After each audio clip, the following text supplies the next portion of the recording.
कहानी पुरसुकून पहाड़ों से शुरू होती है, जहां क्रोग नाम का एक अजीब लड़का अपने खानदान के साथ रहता है। लेकिन क्रोग कोई आम लड़का नहीं है, वो अपनी शक्ल बदल सकता है। ज्यादातर वक्त वो पूमा बनकर रहता है। वो इंसान भी बन सकता है, लेकिन उसके खानदान को उसका इंसान बनना बिल्कुल पसंद नहीं है। क्रोग की जिंदगी में एक सख्त उसूल है, कभी भी इंसानों के पास मत जाना। उसके खानदान का मानना है कि इंसान बहुत खतरनाक होते हैं, इसीलिए वो सबसे दूर पहाड़ों में छुप कर रहते हैं। लेकिन जैसे जैसे क्रोग बड़ा होता है, उसकी जुस्तजू भी बढ़ने लगती है। वो सोचता है कि आखिर इंसान से होते हैं और हम उनसे क्यों छुपते हैं।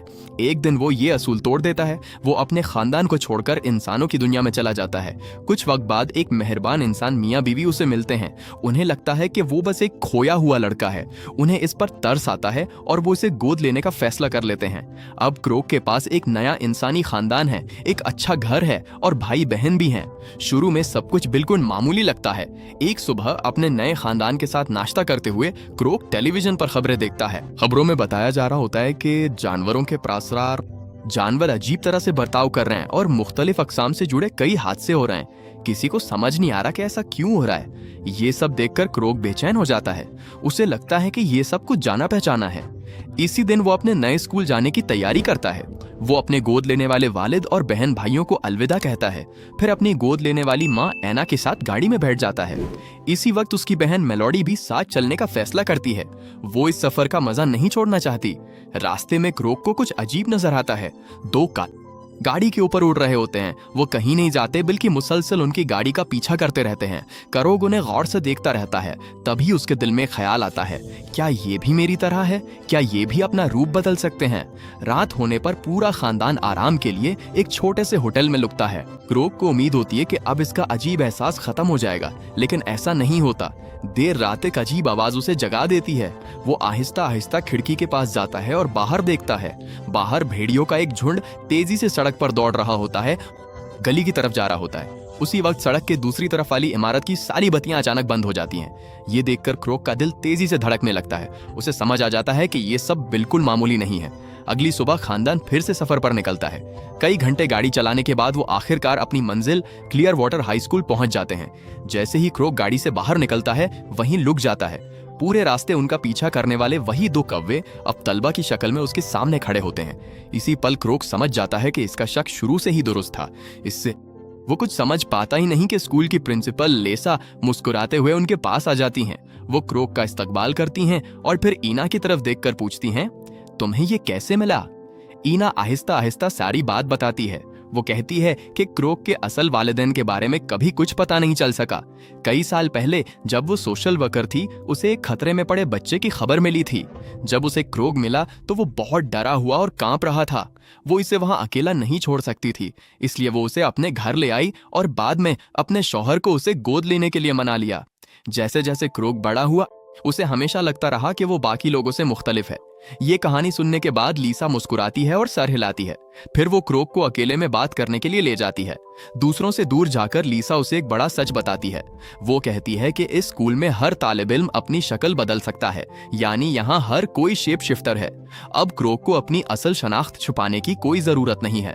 अपनी पूरी जिंदगी में पहली बार उसे लगता है कि वो वाकई सही जगह पर आया है। लेकिन इससे पहले कि वो सब कुछ समझ पाता, अचानक पूरे स्कूल में अलार्म बजने लगा। वो फौरन बाहर जाती है ताकि पता लगा सके कि क्या हुआ है। बाहर जाकर वो देखती है कि एना और मेलोडी स्कूल के उस हिस्से में घूम रही हैं जहां जाना मना है। ये देखकर लीसा खुश नहीं होती। वो फौरन अपने असिस्टेंट को हुक्म देती है कि दोनों को कैंपस से बाहर ले जाया जाए। उधर स्कूल के अंदर क्रोग पूरी तरह हैरान होता है। उसने अपनी जिंदगी में पहली बार इतने सारे शेप शिफ्टर्स को एक साथ देखा था। जब वो हॉल से गुजर रहा होता है, तभी उसकी टक्कर जेफरी और उसके ग्रुप से हो जाती है। माहौल फौरन तनाव से भर जाता है। दोनों तरफ के लोग एक दूसरे को घूरने लगते हैं और लगता है कि किसी भी लम्हे लड़ाई शुरू हो जाएगी। लेकिन उससे पहले ही जेम्स बीच में आके सबको रोक देता है। कुछ देर बाद एना क्रोग को गले लगाती है और उससे अलविदा कहती है। फिर वो और मेलोडी गाड़ी की तरफ वापस जाने लगती हैं। तभी वहां एंड्रयू पहुंचता है। एंड्रयू एक अमीर और ताकतवर आदमी है। पूरे स्कूल का खर्च वही उठाता है। कुछ ही देर बाद क्रोग की मुलाकात एंड्रयू से होती है। बातों बातों में क्रोग एक बहुत ही जाती बात बताता है। वो कहता है कि उसने पहाड़ इसलिए छोड़े क्योंकि उसे लगा कि जिंदगी में सिर्फ प्यूमा बनकर रहने से कहीं ज्यादा है।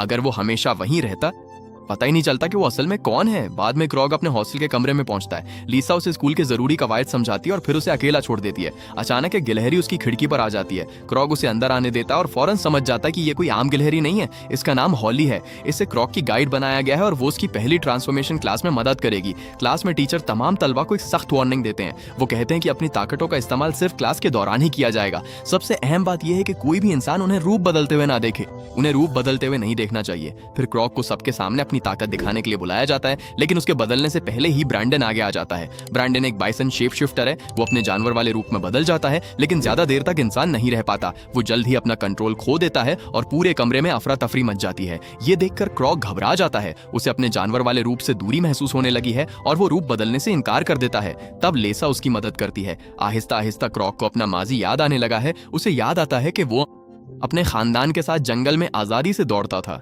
ये यादें उसके दिल को छू जाती हैं। इसी लम्हे उसके अंदर कुछ जाग जाता है और आखिरकार क्रोग अपना रूप बदल लेता है। तभी प्रिंसिपल कमरे में मौजूद सब लोगों से भी रूप बदलने के लिए कहते हैं। इसी वक्त क्रोग को एक बड़ा सच पता चलता है कि इस स्कूल के ज्यादातर तालिब इल्म भेड़िए हैं। लीसा फिर उसे उसकी असल जिम्मेदारी बताती है। वो कहती है कि इस स्कूल में वो अपने इंसानी और जानवर वाले दोनों रूपों के दरमियान तवाजुन बनाना सीखेगा, ताकि एक दिन वो दोनों दुनियाओं के दरमियान एक पुल बन सके। इस शाम क्रोग अपने कमरे में वो पूरे दिन की बातें समझने की कोशिश कर रहा होता है कि अचानक ब्रेंडन आ जाता है। वो आराम से बताता है कि अब वो क्रोग का नया रूममेट है। कुछ देर बाद होली दरवाजा खटखटाती है और बताती है कि डिनर का वक्त हो गया है। कैफेटेरिया में क्रोग की मुलाकात डोरीन से होती है। डोरीन एक ऐसा लड़का है जो बिल्ली बन सकता है। डोरीन अपनी कहानी सुनाता है। स्कूल आने से पहले वो एक इंसानी खानदान के साथ पालतू जानवर की तरह रहता था। सब कुछ ठीक चल रहा था, लेकिन एक दिन उसके खानदान ने उसे अपने हाथों से सार्डीन का डब्बा खोलते हुए देख लिया। तभी एक जो छोटा घोड़ा बन सकता है चुपचाप निकलने की कोशिश करता है, लेकिन उसकी टक्कर जेफरी और उसके भेड़ियों के ग्रुप से हो जाती है। माहौल देखते ही देखते खतरनाक हो जाता है। बगैर एक पल सोचे क्रोग इस लड़के को बचाने के लिए आगे आ जाता है, लेकिन इससे बात और बिगड़ जाती है। भेड़िए उसे डराने की कोशिश करते हैं। तब ही सही वक्त पर जेम्स वहां पहुंचता है और लड़ाई रोक देता है। उस रात क्रोग अपने खानदान का ख्वाब देख रहा होता है। तभी एक जोरदार आवाज से उसकी नींद खुल जाती है। ब्रैंडन नींद में ही अपने जानवर वाले रूप में बदल गया था और उसने अपना पूरा बिस्तर तोड़ दिया था। ब्रैंडन हुए कहता है कि ऐसा उसके साथ हफ्ते में 1 या 2 बार हो ही जाता है। ये देखकर क्रोग समझ जाता है कि यहाँ उसकी रातें इतनी पुरसुकून नहीं रहेंगी जितनी उसने सोचा था। अगले दिन फाइटिंग क्लास में ब्रैंडन और वोटा को लड़ने के लिए चुना जाता है, लेकिन ब्रैंडन इनकार कर देता है। वो कहता है कि वो पुरअमन है और क्लास छोड़कर चला जाता है। उसके बाद टीचर क्रोग को बुलाते हैं, लेकिन क्रोग को अभी भी खुद पर भरोसा नहीं होता। तभी एंड्रयू उसके पास आता है और उसे एक छोटी सी थैली देता है। इस थैली में पूमा का पेशाब होता है। जैसे ही उसकी बू क्रोग तक पहुंचती है, उसके अंदर कुछ बदल जाता है।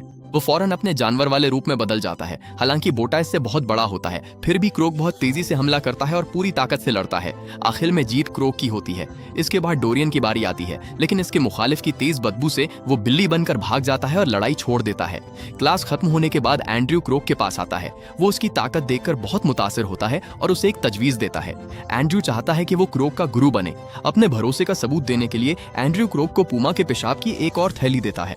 वो कहता है कि क्रोग का मुस्तकबिल बहुत अच्छा होने वाला है, लेकिन ये बात सबको पसंद नहीं आती। दूर खड़ा जेफरी ये सब देख रहा होता है। स्कूल का सबसे बड़ा सहारा एक नए तालिब इल्म को इतनी अहमियत दे रहा है, ये बात उसे बिल्कुल पसंद नहीं आती। उसके दिल में जलन भर जाती है। वो क्रोग को लड़ाई का चैलेंज देता है। जेफरी कहता है कि अगर क्रोग भटेइयों को हरा देता है तो वो उसे हमेशा के लिए अकेला छोड़ देंगे। इसी दोपहर क्रोग अपने दोस्तों से ट्री हाउस में मिलता है और उन्हें सारी बात बता देता है। ब्रैंडन परेशान हो जाता है। होली वादा करती है कि वो हॉल में उसके साथ खड़ी रहेगी। ब्रैंडन अब भी डरा हुआ होता है। इस रात तीनों चुपचाप हॉस्टल से बाहर निकल जाते हैं। जाने से पहले क्रोग पूमा के पेशाब वाली थैली को सूंघता है ताकि उसका जानवर वाला रूप जाग जाए। फिर वो अपनी शक्ल बदल लेता है। जब वो लड़ाई वाली जगह पर पहुंचते हैं तो क्रोग पूछता है कि उसे किससे लड़ना है। तब उसे हकीकत का पता चलता है। ये एक जाल था। वहां सिर्फ 2 भेड़िए नहीं, बल्कि जेफरी और उसका पूरा ग्रुप मौजूद था। फिर भी क्रोग पीछे नहीं हटा। वो एक एक करके इन सबसे ज्यादा ताकतवर है, लेकिन सारे भेड़िए एक साथ इस पर हमला कर देते हैं। वो पीछे से उस पर टूट पड़ते हैं और उसे चारों तरफ से घेर लेते हैं। क्रोक को मुसीबत में देखकर होली ब्रैंडन को चट्टान से धक्का दे देती है, जिससे उसे नीचे कूदकर मदद करनी पड़ती है। जब ब्रैंडन भेड़ियों की तवज्जो अपनी तरफ खींच लेता है तो क्रोग अपनी पूरी ताकत से लड़ता है। आखिर में भेड़ियों के पास पीछे हटने के अलावा कोई रास्ता नहीं बचता। जेफरी हार जाता है। अगली सुबह जेम्स कई जख्मी तलबा को देखता है और उन्हें सीधा अस्पताल भेज देता है। उनके बहाने बहुत कमजोर लगते हैं। साफ पता चलता है कि रात में लड़ाई। अभी जब क्रोक को प्रिंसिपल के पास बुलाया जाने वाला होता है, कुछ ऐसा होता है जिसकी किसी ने तवक्को नहीं की थी। एंड्रयू उसे बाहर घूमने के लिए बुलाता है। रास्ते में क्रोक को पता चलता है कि एंड्रयू को पहले से ही सब कुछ मालूम है। एंड्रयू उसे सच बताता है। वो कहता है कि एक असली प्यूमा को 4 भेड़ियों से लड़ने में भी किसी की मदद की जरूरत नहीं पड़ती, क्योंकि क्रोग अपने असली खानदान से बहुत जल्दी अलग हो गया था, इसलिए वो कभी शिकार करना सीख ही नहीं पाया। तब एंड्रयू फैसला करता है कि वो खुद उसे शिकार करना सिखाएगा। वो क्रोग को एक असली शिकारी बनाना चाहता है। जब दोनों वापस लौट रहे होते हैं तो लीसा उन्हें रोक लेती है। वो गुस्से में एंड्रयू से कहती है कि वो क्रोग को कोई खास फायदा ना दे। फिर वो सीधा क्रोग से कहती है कि अगर उसे स्कूल में रहना है तो उसे कवायद मानने होंगे और दोबारा कभी क्लास के बाहर लड़ाई नहीं करनी होगी। बाद में होली और ब्रेंडन इससे मिलने आते हैं और उसका हाल पूछते हैं। इसी वक्त क्रोग लो को जंगल की तरफ जाते हुए देखता है और उसके पीछे चला जाता है। दोनों मिलकर कुछ असातिज़ा की बातें सुन लेते हैं। वो हाल ही में होने वाले जानवरों के हमलों के बारे में बात कर रहे होते हैं। उन्हें पूरा यकीन है कि इन हमलों के पीछे शिफ्टर्स हैं। अगर इंसानों को सच पता चल गया तो दोनों दुनियाओं के दरमियान कायामन खत्म हो जाएगा। इसी वजह से लेसा और स्कूल की काउंसिल हर हाल में इन हमलों को रोकना चाहती है। वापस आते वक्त क्रोग एक जरूरी बात बताता है। वो कहता है कि स्कूल आते हुए उसने करीब के शहर में भेड़ियों को इंसानों पर हमला करते देखा था। उसे पूरा यकीन है कि वो जेफरी के ही साथी थे। अगले दिन एंड्रयू अपना वादा निभाता है और क्रोग को जंगल में ले जाता है। वो इसे शिकार करना सिखाता है। पहले शिकार चुनो, फिर उसे ध्यान से देखो और सही वक्त पर हमला करो। क्रोग भी ऐसा ही करता है और एक हिरन का शिकार करता है। इसके बाद दोनों मिलकर खाना खाते हैं। वापसी के रास्ते में एंड्रयू अपने दिल की बात बताता है। वो कहता है कि उसकी भी एक बेटी थी। अगर वो जिंदा होती तो आज क्रोग की ही उम्र की होती। बाद में ब्रेक के वक्त लो देखता है कि क्रोग खाना नहीं खा रहा। क्रोग उसे बताता है कि वो सुबह ही शिकार कर चुका है। ये सुनकर लो चुप हो जाता है और वहां से चला जाता है। उसे अपनी माँ की याद आ जाती है, जिस पर एक बार एक यूमा ने हमला किया था और वो बुरी तरह जख्मी हो गई थी। ये सुनकर क्रोग को बहुत बुरा लगता है। वो जंगल में लो के पीछे जाता है ताकि उससे बात कर सके, लेकिन वो उसे पकड़ नहीं पाता। क्रोग को अपनी खिड़की के बाहर कुछ आवाजें सुनाई देती हैं। वो देखता है कि बाहर जेफरी और उसका पूरा ग्रुप मौजूद है। उसे शक होता है, इसलिए वो चुपचाप उनका पीछा करता है। वो सब एक करीबी शहर पहुंचते हैं। वहां क्रोग देखता है कि भेड़िए एक फैक्ट्री के गार्ड को डराकर अंदर घुस जाते हैं। जैसे ही क्रोग उनका सामना करने जाता है, वो उसी पर हमला कर देते हैं, लेकिन लड़ाई शुरू होने से पहले ही एंड्रॉइड वहां पहुंच जाता है। वो सबको रोक देता है, भेड़ियों को गाड़ी में बैठने का हुक्म देता है और सबको वापस स्कूल ले जाता है। उसके बाद एंड्रयू क्रोग से कहता है कि वो उसके साथ अकेला रुके। तभी हुकूमत का पूरा सच सामने आता है। एंड्रयू मान लेता है कि हाल ही में होने वाले जानवरों के हमलों के पीछे वही है। ये सुनकर क्रोग का दिल टूट जाता है। उसे लगता है कि उसके साथ धोखा हुआ है और उसे एहसास होता है कि उसे एंड्रॉइड पर कभी भरोसा नहीं करना चाहिए था। डिनर के वक्त एक खातून खाना पेश करने आती है। क्रोग देखता है कि उसका एक पैर मशीन का बना हुआ है। एंड्रयू बताता है कि वो एक सांप शेप शिफ्टर है, जिसे अपने जानवर वाले रूप में एक आर ने टक्कर मार दी थी। इसके बाद एंड्रयू क्रोग को अपनी मनसूबाबंदी में शामिल होने की दावत देता है, लेकिन क्रोग इनकार कर देता है। वो कहता है कि वो किसी को भी नुकसान नहीं पहुंचाना चाहता। एंड्रयू जवाब देता है कि वो इंसानों को मारना नहीं चाहता, वो सिर्फ उनकी मशीनों को नुकसान पहुंचाना चाहता है और उन मंसूबों को रोकना चाहता है जो जानवरों के घरों को तबाह कर रहे हैं। क्रोग कहता है कि वो इस बारे में सोचेगा और फिलहाल ये बात किसी को नहीं बताएगा। अगली सुबह क्रोग जंगल में ब्रैंडन की ट्रेनिंग में उसकी मदद करता है। ब्रैंडन अपने बाइसन रूप में तेजी से दौड़ता है और रास्ते में झाड़ियों को तोड़ता हुआ आगे बढ़ता है। इसी दौरान अचानक एक कार उसे टक्कर मार देती है। ये कार क्रोग के पालक वालिदैन की है। ये कार क्रोग के पालक वालिदैन की होती है जो उससे मिलने आए होते हैं। घबराकर क्रोग फौरन उनके पास दौड़ता है और जो कुछ हुआ उसे छुपाने के लिए उन्हें अंदर ले जाता है। अपने कमरे में एना की नजर एक गिलहरी पर पड़ती है जो क्रोग का सामान खंगाल रही होती है। इसी वक्त प्रिंसिपल गिलहरी को फौरन डांटते हैं और याद दिलाते हैं कि यहाँ मिलने के सख्त असूल हैं। जाने से पहले एना क्रोग से कहती है कि वो वीकेंड पर पास के एक शहर में रुकेगी। क्रोग खुशी खुशी मान जाता है। कुछ देर बाद एंड्रयू क्रोग को फोन करता है और इसी वीकेंड पर होने वाले एक खास इवेंट में आने के लिए कहता है, लेकिन क्रोग इनकार कर देता है। वो साफ कहता है इंसानों को नुकसान पहुंचाने की हिमायत नहीं करता। ये सुनकर एंड्रयू बगैर कुछ कहे फोन काट देता है। बेचैन होकर क्रोग अपना दिल बहलाने और रूप बदलने की प्रैक्टिस करने के लिए जंगल चला जाता है। कुछ कुछ घंटों बाद विंग उसे परेशान हालत में देखती है। इसी वक्त आसमान में एक ड्रोन नजर आता है। विंग फौरन उसे पहचान लेती है कि ये एक शिकारी का ड्रोन है और उसके ट्रैकिंग डॉग्स भी छोड़ दिए गए हैं। क्रॉक भागकर दरख्तों की सबसे ऊंची शाखों पर छुप जाता है, लेकिन ड्रोन उसका पीछा करता रहता है। क्रॉक को बचाने के लिए विंग ड्रोन को तबाह कर देती है और उसे भागते रहने को कहती है। काफी देर तक भागने के बाद थक कर गिर जाता है। उसी वक्त शैडो, जो कि क्रो गर्ल्स में से एक है, वहां आती है और उसे कपड़े देती है ताकि वो दोबारा इंसान बन सके। अपने दोस्तों की मदद से क्रोग वापस स्कूल की तरफ चलता है, लेकिन कैंपस पहुंचने से ठीक पहले वो बेहोश हो जाता है। एंड्रयू उसे ढूंढ लेता है और आराम करने के लिए अपने घर ले जाता है। जब क्रोग की आंख खुलती है तो वो एंड्रयू को शिकारी वाले ड्रोन के बारे में बताता है। इसी वक्त उसके जहन में एक डरावना ख्याल आता है। वो सोचता है कि अगर एंड्रयू के खानदान के साथ जो कुछ हुआ वही उसके असल खानदान के साथ भी हुआ हो तो। यही खौफ उसके सोचने के अंदाज। क्रोग फैसला करता है कि अब वो एंड्रयू का साथ देगा और उसकी लड़ाई में शामिल होगा। अपने पहले मिशन से पहले एंड्रयू एक चौंका देने वाली बात बताता है। वो कहता है कि उसने पहले ही कुछ शेप शिफ्टर्स को क्रोग के असल खानदान को ढूंढने के लिए भेज दिया है। अगर वो जिंदा हुए तो वो उन्हें जरूर ढूंढ निकालेगा। उसी दौरान क्रोग को एना की कॉल आती है। एना बताती है कि वो अपनी वीकेंड ट्रिप मंसूख कर रही है क्योंकि उसे एक जरूरी अपॉइंटमेंट पे जाना है। इसी वक्त ब्रेंडन और होली फिक्रमंद होकर उसके पास आते हैं। वो क्रोग से बात करने की कोशिश करते हैं, लेकिन क्रोग पहले ही उनसे दूरी इख्तियार करने लगा होता है। कुछ ही देर बाद क्रोग एंड्रू और बाकी लोगों के साथ कान की तरफ निकल जाता है। वहां पहुंचकर एंड्रयू सबको अलग अलग काम सौंप लेता है। क्रोग को जंगल के जानवरों को इस इलाके से डराकर भगाने का काम मिलता है। जेफरी और उसके भेड़ियों के ग्रुप को मजदूरों को वहां से बाहर निकालने की जिम्मेदारी दी जाती है ताकि किसी को चोट ना लगे। शुरुआत में क्रोग कुछ खरगोशों को वहां से भगा देता है। उधर भेड़िए मजदूरों को इतना डरा देते हैं कि वो अपने ट्रक में बैठकर वहां से भाग जाते हैं। जैसे ही सारे इंसान चले जाते हैं, डायरेक्ट ट्रक पर चढ़ जाता है और उस पर रखे बड़े बड़े लकड़ी के गट्ठे नीचे गिराने की कोशिश करता है। क्रोग रुकने की मिन्नत करता है। वो कहता है कि अगर ये लकड़ियां नीचे गिरें तो उसका खानदान मर जाएगा। इसी वक्त ब्रैंडन और होली भी क्रोग का साथ देने वहां पहुंच जाते हैं। अब माहौल और ज्यादा तनाव से भर जाता है। तभी ऊपर आसमान में शैडो और विंग उड़ते हुए नजर आते हैं। उन्हें देखकर भेड़िए घबरा जाते हैं। वो नहीं चाहते कि उनकी शिकायत हो या उन्हें स्कूल से निकाल दिया जाए, इसलिए वो मिशन छोड़कर भाग जाते हैं। अब लो आगे आती है और डेरेक को समझाने की कोशिश करती है।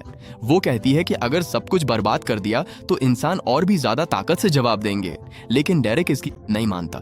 वो लो को धक्का दे देता है। ये देखकर कौवे गुस्से में आ जाते हैं और फौरन उस पर हमला कर देते हैं। गुस्से में डेरेक एक ब्रिजली रीच की शक्ल इख्तियार कर लेता है। ब्रैंडन अपने दोस्तों को बचाने की बीच में आ जाता है। होली भी लड़ाई में शामिल हो जाती है। इधर क्रॉक भी अपने पूमा रूप में बदल चुका होता है।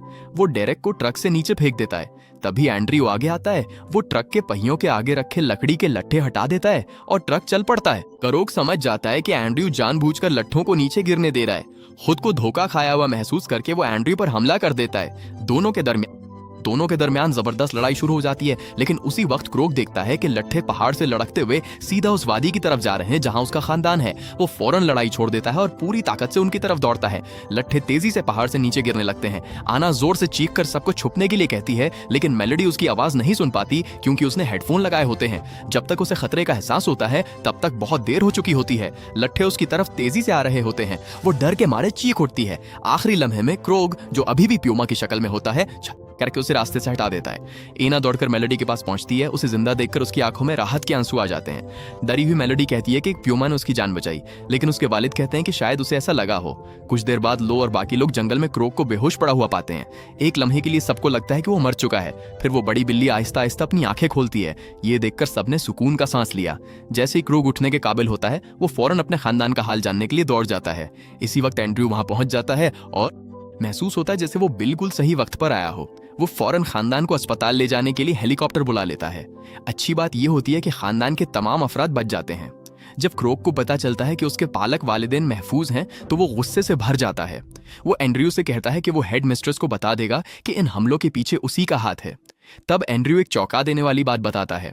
वो कहता है कि उसे येलोस्टोन के पहाड़ों में क्रोग का असल खानदान मिल गया है, लेकिन वो उनकी जगह तभी बताएगा जब क्रोग इस बात को किसी से नहीं कहेगा। इसी वक्त लिसा वहां पहुंच जाती है। एंड्रयू सारी बात का इल्जाम डेरेक पर डाल देता है और कहता है कि इसी ने इस हमले की मंसूबाबंदी की थी। लिसा को इसकी बात पर मुकम्मल यकीन नहीं आता। इसी वक्त करीब से पुलिस के सायरन की आवाज आने लगती है। लिसा कहती है कि वो पूरी तफ्तीश करेंगी और वहां से चली जाती है। स्कूल वापस आने पर क्रोग और उसके दोस्तों का हीरो की तरह इस्तकबाल होता है। उनकी बहादुरी की बात पूरे स्कूल में फैल जाती है। लेकिन सबकी तारीफों के बावजूद भी क्रोग हकीकत जानता है। उसे मालूम है कि ये लड़ाई अभी खत्म नहीं हुई। अगर आपको ये रिकैप पसंद आया तो अनाया मूवी एक्सप्लेन टाइप करना मत भूलिए और कमेंट करके जरूर बताइए कि आपको ये फिल्म कैसी लगी।